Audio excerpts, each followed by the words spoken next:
ألن تساعدنا يا عمرو؟ هل أمركم النبي صلى الله عليه وسلم بهذا يا عمي زيدة؟ نحن لا نفعل شيئا إلا بأمر رسول الله صلى الله عليه وسلم. فقد سمعت اليهود يقولون: يا محمد، قد كنت تنهى عن الفساد وتعيب، فما بال قطع النخيل وتحريقها؟ ما فعل النبي صلى الله عليه وسلم ذلك إلا لضرورة، أن يمنع القتال بقطع أسباب البقاء في المدينة عن اليهود، فإذا فقدوا نخيلهم لم يعد لديهم ما يتمسكون به. وقد نزل بذلك قول الله تعالى: بسم الله الرحمن الرحيم: ما قطعتم من لينة أو تركتموها قائمة على أصولها فبإذن الله وليخزي الفاسقين. صدق الله العظيم. قرآن من السماء. هل أنت متأكد يا عبد الله؟ بكل تأكيد يا عم مسعود. لقد ذهبت ليلا وجئت هذا الصباح، وقد أثارت قضية قطع النخيل جدلا وسط المسلمين، فنزل قرآن من السماء يؤيد النبي صلى الله عليه وسلم. وماذا قال ربنا؟ قال سبحانه وتعالى: ما قطعتم من لينة أو تركتموها قائمة على أصولها فبإذن الله وليخزي الفاسقين. صدق الله وصدق رسوله. أيذهب يا عبد الله مرة أخرى، وأنا هنا مكانك أبيع التمر في محل زيد، وأبيع الأخمشة في محلي. لقد قطعت أنفاسي يا عم مسعود من الذهاب والإياب، فلتذهب أنت، وأنا سأبيع التمر والقماش والزبيب أيضا إذا أحببت. يا لك من كسول. حسنا، سأذهب أنا، لكن حذاري أن أعود فأجدك نائما. عبد الله، يا عبد الله، لقد نام حتى قبل أن أتم كلامي. يا ويلنا، لقد قطع المسلمون نخيلنا وحرقوها، ولم يعد لدينا سبب للبقاء في هذه المدينة. لا بل نظل ها هنا ونقاتل حتى آخر رجل منا. يا ابن أخطب، أنت من ورطتنا في هذه المصيبة بتآمرك على قتل محمد. وأنت يا ابن حقيق، ماذا ستفعل؟ هل ستقاتل مع حيي بن أخطب؟ أنا بالفعل حملت سيفي، ولكن يداي ترتعشان ولا أقوى على الخروج. وماذا عنك يا ابن أخطب؟ هل تقودنا اليوم للحرب؟ أنا أيضا يداي ترتعشان كما ترى. لابد أنه مرض قد أصابنا جميعا. نعم، هو غضب من الله علينا لخيانتنا، ولكن لن نتركها هكذا للمسلمين. أخبروا القوم بأن يخربوا الديار ويهدموا الأسقف ويحطموها عن بكرة أهلها.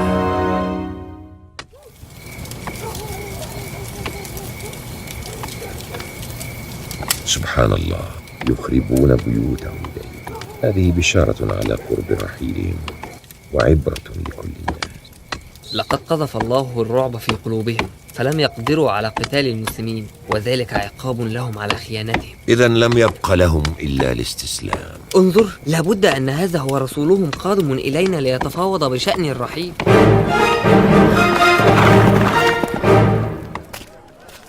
يا له من يوم شاق، ولكنه طيب في نفس الوقت. هل علمت الآن لماذا كنت متعبا بالأمس؟ ليس سهلا أن تروح ذهابا وإيابا في يوم واحد. الحمد لله، لقد كان الأمر يستحق التعب.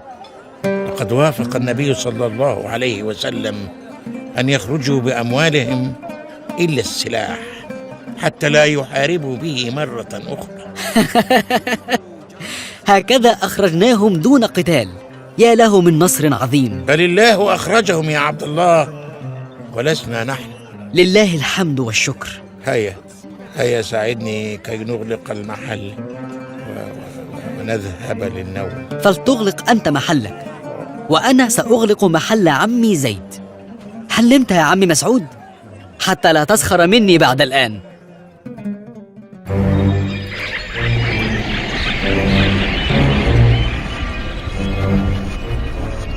لقد هزمنا يا لعين أمام جندي من جنود الله لا قبل لنا به. أي جندي هذا يا سيدي؟ أنا لم أرى أي قتال في هذه الغزوة. إنه الرعب، هو من هزم اليهود وأخرجهم من ديارهم في خزي وعار. وهو الذي منعني من النزول إليهم لأدفعهم للقتال. أنت أيضا يا سيدي أصابك الرعب. نعم يا شيطان، ألا ترى أن يدي ترتعشان؟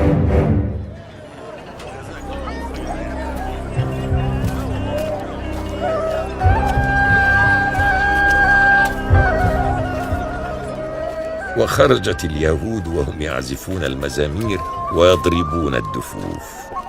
هذا أمر عجيب. أرادوا ألا يظهروا خيبة أملهم بالهزيمة وكأنهم منتصرون. أخزاهم الله. لماذا لم يقسم رسول الله الغنائم بين المهاجرين والأنصار كما فعل من قبل في بدر وغيرها؟ هذه غزوة انتصر فيها المسلمون دون قتال، فقسمها النبي صلى الله عليه وسلم كيفما شاء، وأعطاها للمهاجرين الذين تركوا أموالهم وديارهم في مكة. وبهذا يخفف أيضا العبء على الأنصار الذين استضافون في ديارهم كل هذا الوقت. وسمعت أيضا أنه قد أعطى منها لبعض فقراء الأنصار من أهل المدينة. وماذا عن عامر بن طفيل؟